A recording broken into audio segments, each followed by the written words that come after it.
নমস্কাৰ 2026 চনৰ অসম বিধানসভাৰ নিৰ্বাচন ইতিমধ্যে হৈ গৈছে।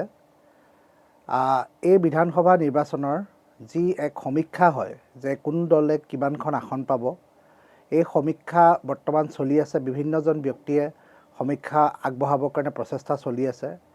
তাৰ ভিতৰতে বিক্ৰম তালুকদাৰ ডাঙৰীয়া, তেখেতক মই যথেষ্ট আগৰ পৰা চিনি পাওঁ। তেখেতে প্ৰায় 2014 চনৰ পৰা 2019 চন আৰু 2021 চনত অসম বিধানসভাৰ আৰু লোকসভাৰ যি সমীক্ষা আগবঢ়াইছিলে, সেই সমীক্ষাসমূহ 100% সফল হৈছিলে।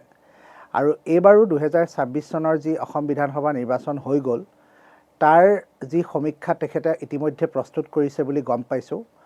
আৰু এই সমীক্ষাও তেখেতৰ 100% সফল হ'ব বুলি আশা ৰাখিলোঁ। আৰু ইয়াৰ লগতে বিক্ৰম তালুকদাৰ ডাঙৰীয়াক শুভেচ্ছা জনাইছোঁ, যাতে এইবাৰো তেখেতে যি সমীক্ষা আগবঢ়াব, সেই সমীক্ষা যাতে 100% সফল হয়।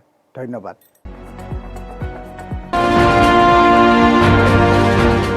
এটা ব্ৰেকিং নিউজ দিব বিচাৰিছোঁ।